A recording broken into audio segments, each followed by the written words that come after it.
Kamu boleh cerita. Dan Abah pengen cerita.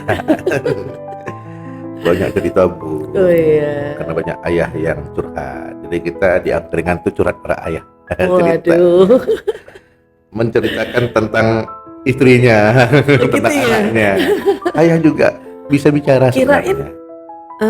ayah-ayah itu nggak doyan curhat, ternyata. Ya, ketika cocok ya curhat, Oh gitu tetap ya. aja kan Jadi gitu. mungkin sesama Sama. Atau mungkin di angkringan laki-laki itu ya. mungkin masalahnya sama kali. Jadi yang ngumpul orangnya ruhnya sama, Aduh nasib modelnya dong. sama. Jadi ya ceritanya gini Bun, ada lelaki yang dia bingung nih para ayah, dia bingung. Aku tuh udah baik menurut dia ya, sudah menafkahi, ya. Aku udah membuat istriku nyaman secara finansial sebagainya. Nah, aku kan lelah kerja ya, Bah ya. Eh, aku pingin deh sampai rumah itu ya tenang-tenang aja gitu loh. Baru pulang kok udah itu satu dia bilang. Oke lah, oke aku anggap itu Tapi biar ada wajar lah. itu maksudnya yang digituin tuh itu suaminya atau anaknya, tapi dia dengar. Iya dua-duanya. Oh, Jadi oke. anaknya digituin, suaminya Tapi ada dikelewatin penyebabnya duitnya. ya. Sampai sekarang suaminya nggak ngerti karena kenapa harus sekarang aku lagi lelah itu pulang Iya. gitu. Nah, ketika dia mencoba untuk biasa laki-laki punya mainan ya, entah pagi setiap hari Ahad bersepeda atau panahan atau apa begitu. Dan tentu laki-laki kadang-kadang merasa nggak nyaman kalau ngajak anak dan istri karena dia berada di komunitas dia. Iya. Dibilang egois. Nah, akhirnya tertuslah pikiran sang suami, sang ayah ini, aku khawatir dengan keadaan ini. Apa sih yang membuat sulit bahagia pasanganku ini? Dan aku lebih khawatir lagi kalau anakku akhirnya banyak mendapatkan emosi negatif dengan ini semua. Ya, Abah pikir, kamu udah lakukan yang terbaik. Menurutku udah terbaik. Aku senyum, aku coba ramah. Tapi sering saja masalah seperti looping, ya. Polanya sama, itu lagi dan itu lagi. Ketika aku pergi bermain, aku dibilang egois, meninggalkan rumah sendiri. Di rumah juga aku dimarahin. Sepertinya sulit banget untuk bahagia. Abah, apa istriku luka batin ya masa lalunya ya? Aku khawatir ini jadi pengaruh buat anak-anak. Karena saat ini anak-anak mengatakan, saya jujur kan anaknya masih SD ya. Iya. Aku kangen ayah, aku mau ikut ayah. Bunda marah melulu. Nih, sang ayahnya mengatakan seperti itu, sehingga dia berpikir jangan-jangan pasangan ini luka batin di masa lalu. Sebegitunya kah Bunda orang luka batin ini bisa berbahaya? Beneran nggak itu sebenarnya luka batin yang seperti itu? Iya. Mungkin kalau pertama harus terkonfirmasi dulu ya apa. Iya. Berarti ini seandainya memang benar dia kena luka batin. Karena kan orang gampang marah atau orang marah-marah terus itu ada beberapa hal penyebabnya. Tapi memang bisa jadi salah satunya adalah luka batin. Jadi salah satu tanda orang yang masih punya luka batin dari masa lalunya itu adalah mudah marah, temperamen, atau dia mudah tersulut gitu. Orang kan kalau marah wajar, tapi ketika dia marahnya mudah, untuk hal kecil aja dia kok marah gitu ya, terus frekuensinya sering, itu memang bisa jadi salah satu penyebabnya. Iya Bun, artinya ini tambahan aja ya sebagai informasi, sang ayah ini, sang suami ini menganggap bahwasanya mudah sekali mengekspresikan marah, tapi sulit sekali mengekspresikan Kasih bahagia, sayang, kasih sayang gitu. cinta gitu ya. Gitu. Jadi dia khawatir gitu loh. Kan enggak enak ya kalau misalnya hidup kok kayaknya sepaneng melulu gitu. Iya, jadi bisa jadi seperti itu. Kemudian tadi pertanyaannya, Abah separah itukah atau dampaknya emang bisa ya begitu. Jadi biasanya orang-orang luka batin itu kalau kita gambarkan Abah ya manusia di dalamnya kan ada tangki di jiwanya. Itu tangki cinta. Nah biasanya orang-orang yang luka batin itu tangki cintanya bisa jadi kosong, bisa jadi isinya sedikit, bisa jadi udah parah karatan. Jadi udah lama nggak keisi air gitu ya, kayak kalau teko gitu, dia bahannya dari mudah berkarat itu. Dia karena tidak terisi oleh cinta maka dia karatan. Nah tadi pertanyaan suaminya menarik. Gimana sih aku bisa bahagia gitu ya? Atau gimana sih cara aku membahagiakan? Jadi kadang-kadang orang bertanya gini, aku dalam pernikahan ini nggak bahagia. Terus dia pastikan dia berharap tuh dibahagiakan siapa kan? Nah orang yang diharapkan bisa membahagiakan dia, itu kan harus kita cek apakah dia bahagia. Kita berharap dibahagiakan orang yang tidak bahagia,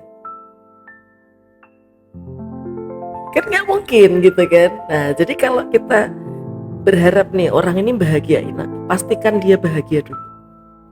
Pastikan orang yang kamu harapkan membahagiakan kamu tuh ya dia bahagia ngadepin hidup. Dengan kata lain, ya sulit kita mendapatkan bahagia atau membahagiakan orang kalau kita sendiri nggak bahagia. Iya, kan tangki ini dituang nih. Dia kan mau menuangkan cinta, mau menuangkan kasih sayang, menuangkan kebahagiaan. Lawang kosong kok. Yang mau dituang apa? Jadi itu berdampaknya bukan hanya pada suami, pada anak juga.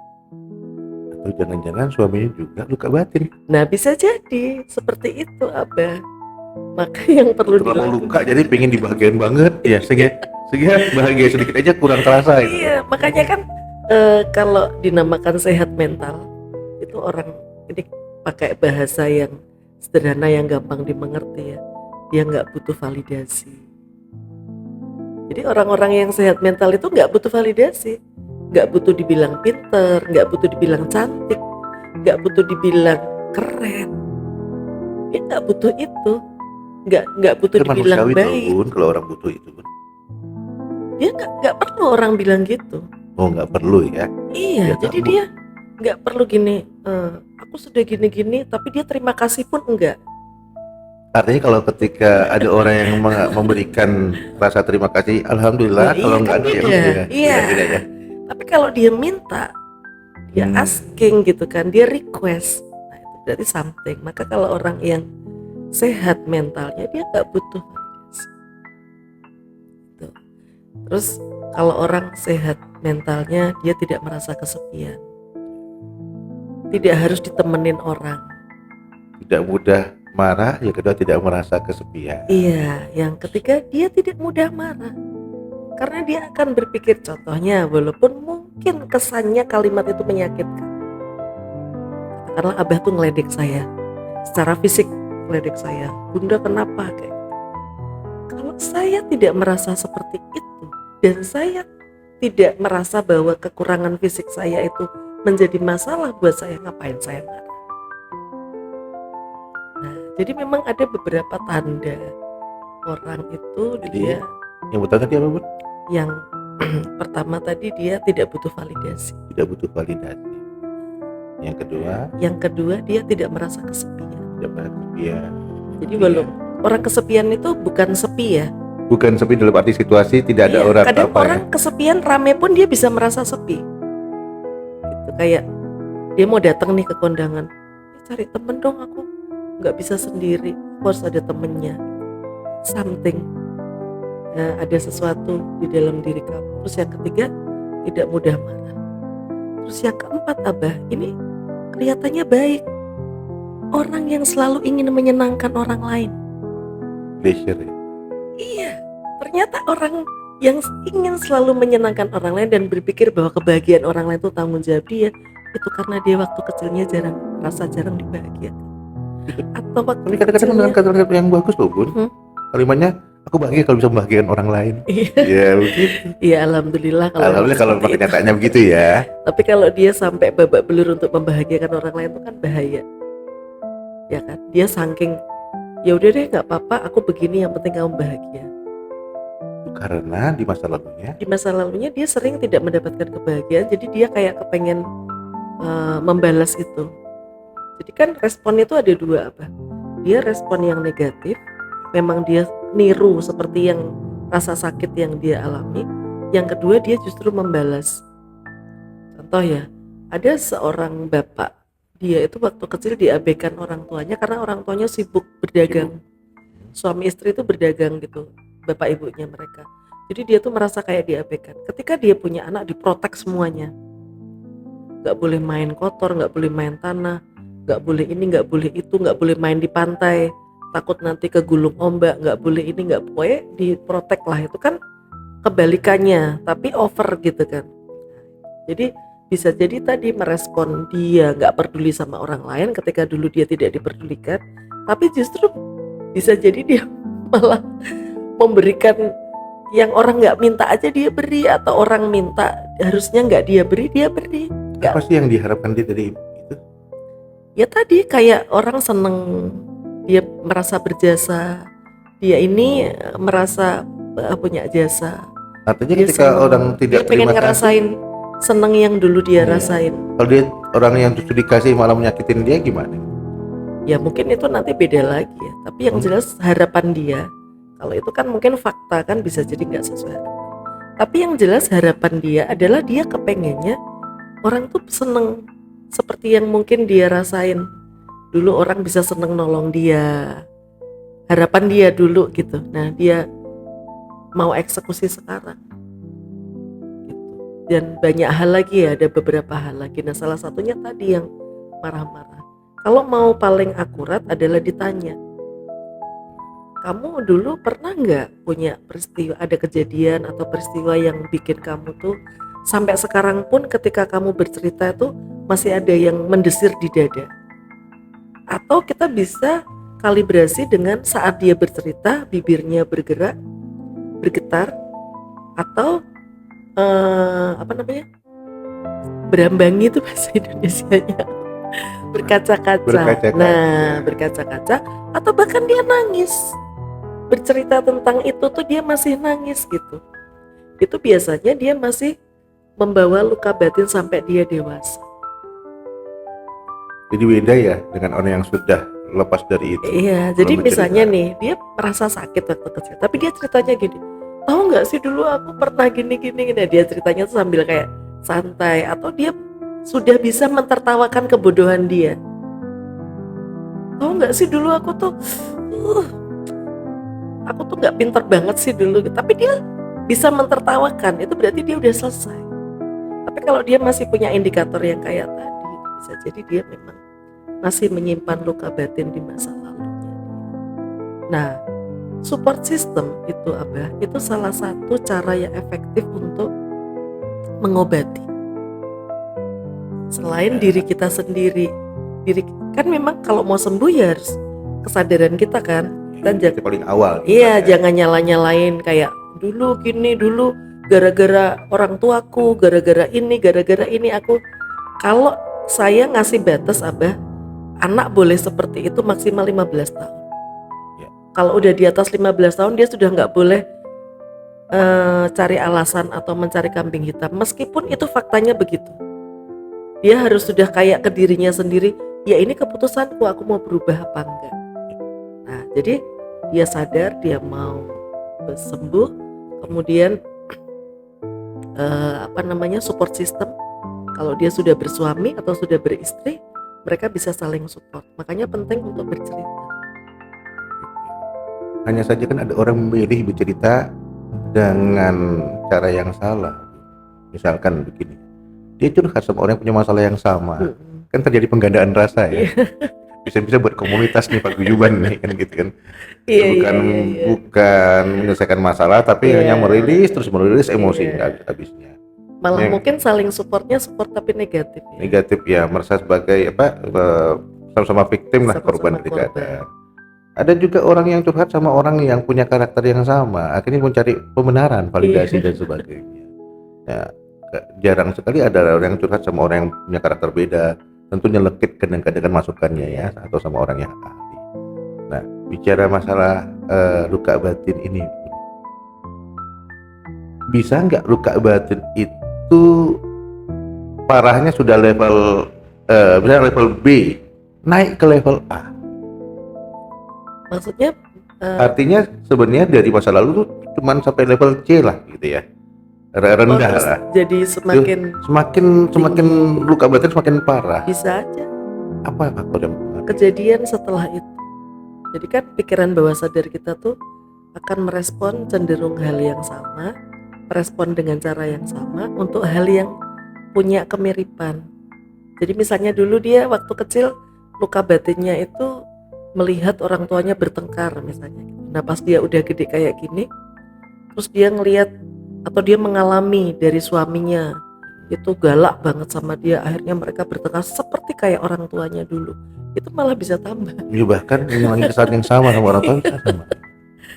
malah bisa tambah seperti itu. Atau kejadian dia lihat, karena luka batin tuh nggak mesti mengalami loh Abah.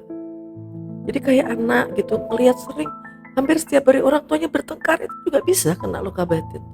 Anak melihat pembunuhan, anak melihat perkosaan, itu juga bisa meninggalkan luka batin di dalam diri.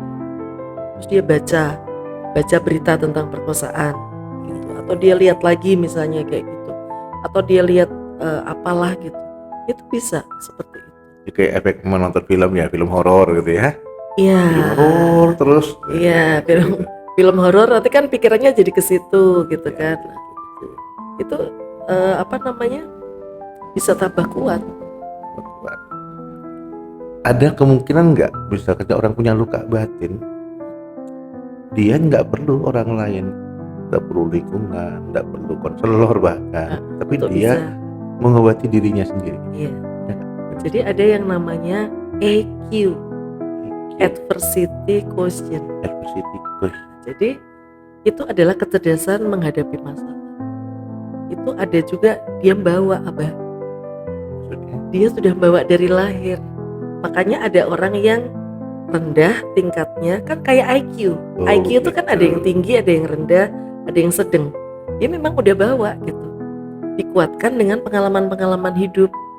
Kan IQ juga harus dilatih. Gitu Oh, kan. itu kan kognitifnya ya. Kognitif Like kan kalau EQ, emosional emotion quotient eh, lebih pada kalau ini emosinya. lebih ke kemampuan dia menghadapi masalah. Maka tadi pertanyaan Abah itu, ada nggak orang yang dulu waktu kecil diginiin gitu ya, tapi dia tetap aja bisa mengambil hikmah, dia nggak stres, dia bisa jalanin kehidupan. Ada, itu dia EQ-nya tinggi, bukan I tapi ya, EQ-nya. dengan kata lain adalah orang dikasih Adversity. masalah yang sama, belum tentu Betul. efeknya sama. Dan itu gift dari Allah, memang dikasih seperti itu. Nah, ditambah lagi pengalaman-pengalaman bisa dilatih, kemudian pengalaman-pengalaman dalam hidup dia itu menempa dia jadi tambah kuat. Jadi misalnya ada orang yang startnya dari sini, ada yang dari sini, sama-sama dapat pengalaman, ya kan? Tapi dia punya potensi Berbeda. yang berbeda. Nah, maka dia juga bisa jadi punya kemampuan yang berbeda. Kan namanya luka gitu ya, pedih ya sebenarnya. Iya, Luka itu kan bisa juga harus dibersihkan, iya, harus disembuhkan. betul. Begitu. Ada nggak kemungkinan luka batin itu dia sembuhkan benar-benar seperti kayak udah nggak pernah kejadian itu? Maksudnya sembuh benar-benar Sembuh benar total bisa, sembuh. bisa. Tergantung. Jadi Apa faktor-faktor yang variabel uh-uh. apa yang mempengaruhi cepat atau cepat lambatnya, sempurna tidak sempurnanya penyembuhan itu? Pertama potensi yang ada di dalam diri dulu. Tadi yang EQ itu ya. Nah, jadi dia tuh seberapa besar sih atau seberapa tinggi tingkatnya gitu. Kemudian yang kedua, mau kayak katakanlah saya pernah ketemu Abah anak dengan IQ 126 tapi prestasi akademisnya nggak bagus. Saya pernah ketemu dengan anak dengan IQ yang tinggi tapi kehidupannya tidak bahagia. Nah, jadi kita punya potensi nih, tapi kita nggak mau make, nggak mau ngelatih, dan bahkan nggak mau menggunakan itu untuk menyelesaikan masalah kita, berkutat dengan masa lalu. Ini semua gara-gara orang tua aku, nggak mau sembuh berarti dia. Nah, berarti kan dia harus mau nih, gitu kan. Kemudian yang ketiga, dia cari caranya. Dia bisa pergi ke konselor, ke terapis, gitu kan, ke ahli, atau dia bisa belajar dari ahli tersebut untuk melakukannya. Nah kemudian yang keempat ini yang nggak kalah penting, stimulan. Dia nih pengen sembuh, dia udah dia mau sembuh, kemudian dia sudah belajar juga, tapi dia ketemu dengan masalah yang sama terus gitu. Jadi dia misalnya punya luka batinnya gitu ya dengan ayahnya waktu kecil ya kan, dia punya suami yang mirip sama ayahnya. Atau jangan dia mirip suami itu karena pengaruh luka Bisa itu juga. jadi gitu tuh bisa kayak gitu tuh bisa. Harusnya kan lebih expert ya Bu ya menghadapi itu kan, karena dia udah tahu ini. Iya, nah jadi suaminya setiap hari itu ya berperilaku seperti ayahnya misalnya seperti itu gitu.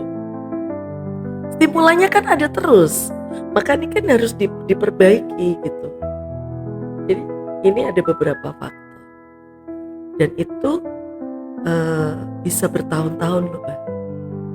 Jadi nggak kayak pusing minum obat terus sembuh udah selesai, enggak. Ya dengan kata lain, ikhlas perlu proses, ridho Iya, dengan peristiwa juga perlu betul. proses. Jadi dalam perjalanannya pun nanti naik turun pun ada kemungkinan seperti itu. Coba bayangkan Bun, ada orang luka batin dengan cara dia tidak mau bicarakan luka batin itu lagi, dan dia tegas mengatakan aku udah selesai dengan masalah. Oke. Bagaimana kita tahu itu lari dari permasalahan atau dia itu benar-benar sudah sembuh dari luka batin itu? Orang yang luka batinnya sudah sembuh itu dia bisa berbuat baik pada orang yang pernah melukai dia. Wah. Jadi kalau dia cuman bilang yang penting aku nggak ketemu aja, itu belum. Kan ada tuh apa kayak gitu kan, jadi aku udah maafin kok, yang penting aku nggak usah ketemu dia, berarti itu belum. Tapi kalau dia sudah mampu berbuat baik sama orang yang pernah melukai dia, nah itu yang dibilang berarti sudah selesai. Ini kalau ngomongnya sudah sembuh. udah jangan ngomong lagi tentang orang dia. itu, aku udah selesai, belum selesai Bu, Iya, ya. belum aku udah nggak mau ngomongin, aku udah nggak mau denger Karena gitu di secara ya. ketentuan berlaku ya. Iya. Orang itu luka batin itu sampai bisa ini loh Mbak, kayak dulu pernah dilukai sama orang dari suku apa gitu, dia bisa menganggap semua orang di suku itu tuh sama kayak.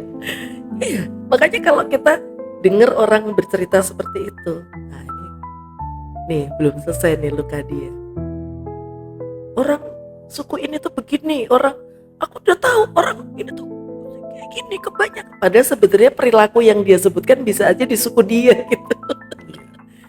Itu tuh juga indikator yang gampang ya sebenarnya, kita kok dia kayak gitu.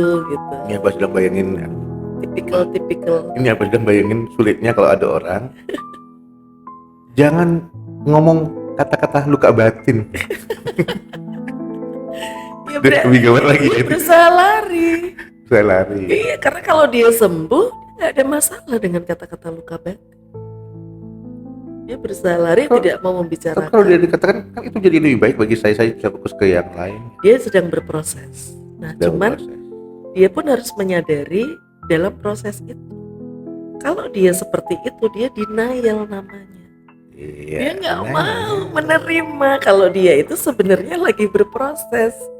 Dia bilangnya belum dia ridho. sudah sembuh. Bahasa agamanya belum ridho dia. Iya. Padahal sebenarnya dia sedang berproses. Bagus, kamu sudah berproses. Tapi jangan bilang aku udah nggak mau dengar kata lagi, aku udah selesai. Belum. Karena peristiwa diterima, Abah ya. Proses harus juga mau diterima, Abah. Jangan hanya peristiwanya aja yang mau diterima. Jadi penerimaan itu bukan sekedar Bukan. aku terima, aku udah dapat takdir seperti ini, dapat masalah seperti ini. Proses yang terseok-seok ini pun harus diterima. Aku sedang menuju kesembuhan, meskipun kadang aku masih nangis, kadang belum bisa melihat, kadang aku masih ngeblok nih nomor dia, Karena masih sedang ini. mengakui itu proses. Iya, tapi nggak apa-apa lah, ini sebuah proses. Iya, Jadi jangan bilang bahwa aku udah selesai semuanya, I'm done, tapi ngomongnya sambil kayak gemes gitu. I'm I'm done. Terus ekspresinya. Terusnya kayak marah gitu, I'm done gitu kan. Aku udah nggak mau ngomongin itu lagi, itu belum done berarti. Jangan sebut nama itu, Jangan. udah selesai dari masa lalu. Iya, iya, iya. Ya harus diterima Dengan kata juga. lain, orang udah sembuh itu tidak ada trauma kan. Iya, sudah bisa ngobrolin dengan biasa, dengan ringan gitu. Ya tadi sudah mampu berbuat baik pada orang yang pernah nyakitin dia. Jadi yang paling apa yang paling krusial sih adalah penerimaan, Itu pertama. karena ada orang Iya. kayaknya dia luka batin deh. Iya, tapi dia Terus nggak mau. tapi orang yang itu tuh enggak kok, Nggak mau enggak ngakuin. kok, enggak mau ngaku. Tapi selalu punya punya permasalahan yang simptomnya tuh serupa begitu. Iya, kan responnya dua apa? Fight or flight. Ah, jelaskan Bun. Nah, jadi dia kalau fight dia berusaha untuk menyelesaikan. Flight Gimana? dia pergi dong. Dia terbang, dia menghindar. Nah, itu bisa jadi dia udah nggak mau ngomongin, aku enggak, apa itu luka batin gitu kan. Apa itu? Kalau orang memang nggak luka batin, ngapain dia jawabnya harus pakai nada kayak gitu? Biasa aja. Alasannya begini Bun, alasannya sudahlah, yang lalu yang sudahlah berlalu. Kan kata-katanya seolah-olah Iya. bijak ya. Yang lalu sudahlah berlalu. Nah, pertanyaannya biasanya kan yang kena dampaknya tuh orang-orang di sekelilingnya. Apakah orang-orang di sekelilingnya itu merasakan dampak negatif ya? Kalau dampak positif tuh alhamdulillah lah.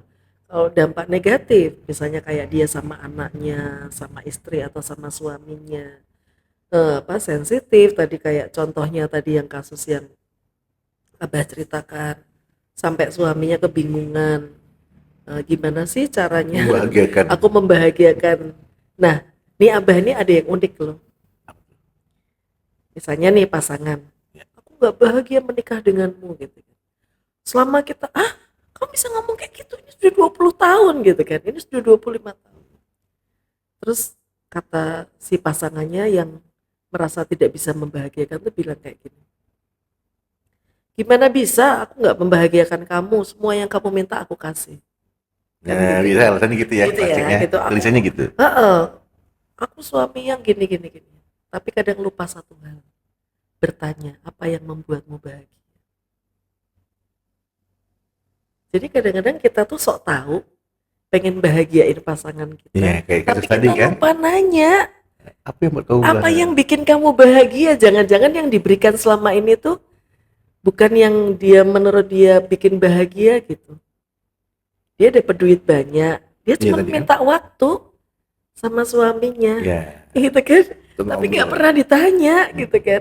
Bahkan mungkin kalau pas minta waktu dijawabnya, aku begini kan buat kamu, Ya. buat bahagiain kamu. Iya, aku kerja capek-capek biar kamu tuh aman kehidupannya secara finansial dan sebagainya. Nah, giliran aku lelah kan aku juga pengen happy, bahagia. Iya, makanya itu penting ya tadi ketika dia punya luka batin atau pas orang mau mau menikah. Nah, ini pentingnya nanti premarital school itu. Mau menikah tuh harus cerita dulu. Aku dulu begini loh, aku dulu punya masalah ini. Aku dulu adalah anak yang tumbuh dengan luka. Aku adalah anak yang tumbuh dengan trauma. Itu harus cerita. Karena nanti si pasangan ini bisa biar siap-siap gitu apa yang bisa dia lakukan. Ya itu bisa Bun. Karena Jadi kan ada yang marah juga Abah. itu perlu Bun, perlu sekali itu. Jadi pembicaraan Iya. bisa jadi sesi yang lain nih kita bicarakan. Nah, Karena kan benar. banyak orang-orang yang berpikir yang mau pacaran kayak Iya. mau taaruf atau apa, kan kadang bahan apa yang harus kudiskusikan nih. Abah, Iya. ada loh suami atau istri yang males nemenin pasangannya ketika berproses untuk sembuh dari luka batin. Akhirnya dia mencari kebahagiaan di luar. Karena dia capek gitu. Makanya kan harus terus terang dari awal. Aku punya luka loh, aku punya trauma. Nah, kadang Jadi orang aku menganggap butuh.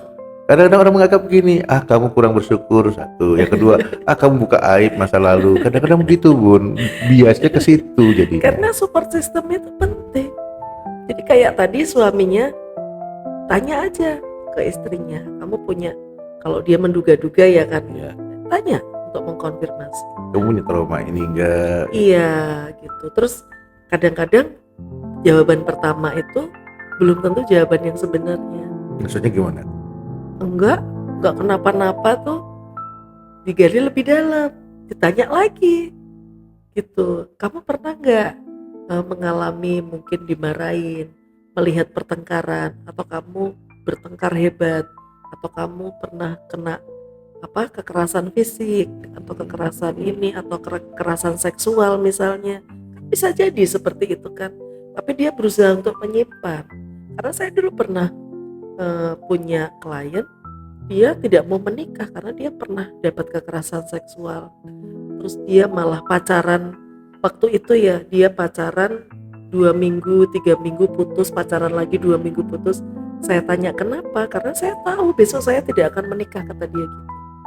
Dan saya tidak akan menceritakan masalah saya ini ke orang itu, saya simpan sendiri.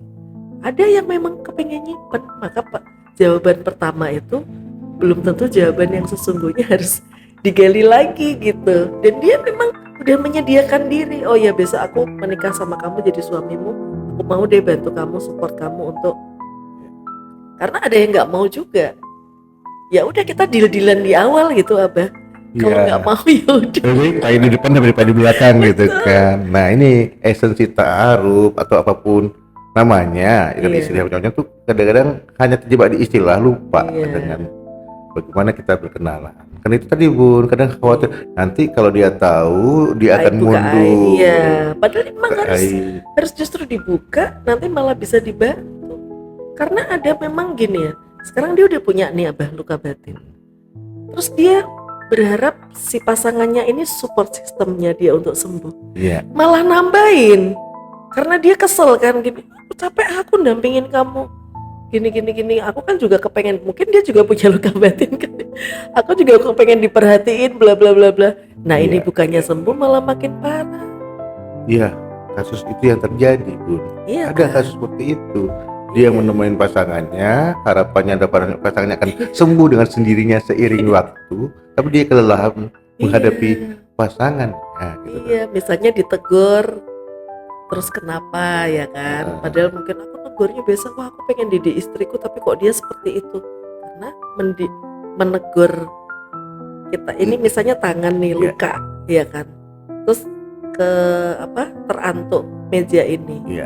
Pasti akan lebih mudah sakit dibandingkan tangan yang tidak luka gitu kan. Nah itu kesabaran itu yang mungkin bisa jadi gak mau gitu. Udah sana kamu berproses sendiri, kamu harus sembuh, ini aku sedang mendidik kamu gitu kan.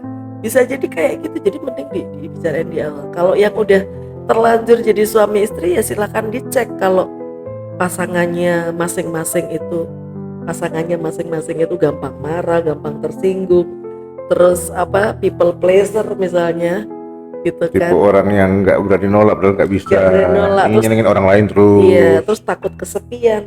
Coba dicek gitu dan dibantu untuk disembuhkan, karena itu bisa jadi berdampak pada pengasuhan dan hubungan yang jelas. Yang ujung-ujungnya adalah ketakutannya akhirnya sulit bahagia kan. Walaupun orang di luar ngeliatnya harusnya dia bahagia nih kan begitu.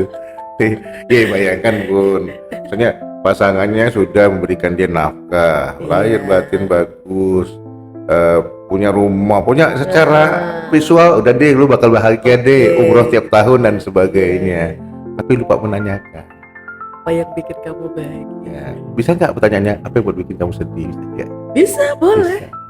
Kan siapa tahu ternyata perilaku kita ke pasangan itu bikin sedih tapi dia nggak ngomong gitu, dan kita nggak nyadar. Nah para suami itu mikirnya nggak begitu, para suami banyak mikirnya salahku apa. Jadi pertanyaan bukan itu, tanya aku salah apa lagi kan gitu kan. Atau enggak sering gini kan, kok cowok salah terus gitu, laki-laki salah terus gitu kan.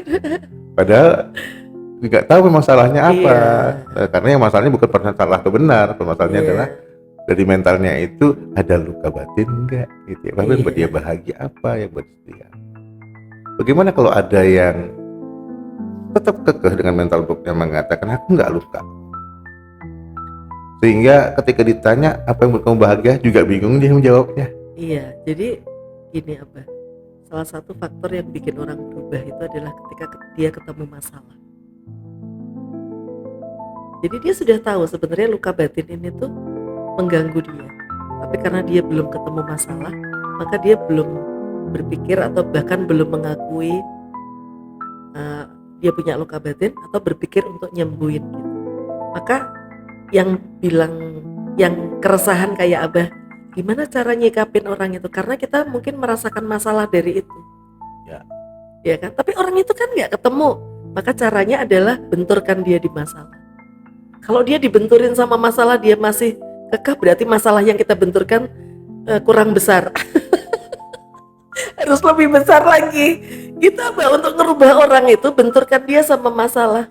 Nah, kalau misalnya udah gede nih ya, Bah, kok dia kayaknya belum ngerasa, ya sudah kita doakan aja, Bah. Atau dibenturkan justru dia merasa inilah apa akibat dari masalah-masalah yang ada itu. Di looping ya. Iya. Muter lagi ke awal, muter lagi ke awal. Bisa nggak dikatakan orang-orang yang luka batin itu selain self defense bahagia, itu salah satu loh. Self defense itu salah satu tanda juga. Oh iya. Orang yang sering self defense, dia punya salah atau dia takut, sudah duluan takut disalahin, akhirnya dia coba kalau nggak gini, gitu-gitu ya, dengan kata-kata yang seperti itu. Untung aja kemarin aku udah sempet gini. Dari semacam pembenaran terhadap. Iya, itu juga salah satu. Dia kayaknya dia self defense terus. Dia tadi yang Abah cerita itu kan, dia nggak mau, dia gini udah dibenturkan, udah gini. Ya sudah, dia sibuk mempertahankan diri dia. Dan itu berbahaya sebenarnya. Iya, khawatirnya. Khawatirnya gini kan, khawatir kalau defend begitu, akhirnya bisa jadi kan orang akhirnya menganggap luka batinnya jadi karakter dia kan. Iya. Ya akhirnya ya sudahlah, memang itu dia. Iya. Ya itu. Akhirnya ya seperti dia sendiri juga gitu. Gak grow dong ya. Gak grow. Jadi dia udah fix lah. Ya gue emang gini orangnya kayak. Dan bisa ketahuan ketika nanti mau menikah dia nggak grow mindset kan? Enggak. Makanya menikah itu pilihlah orang yang mau bertumbuh bersama kita. Kamu boleh cerita.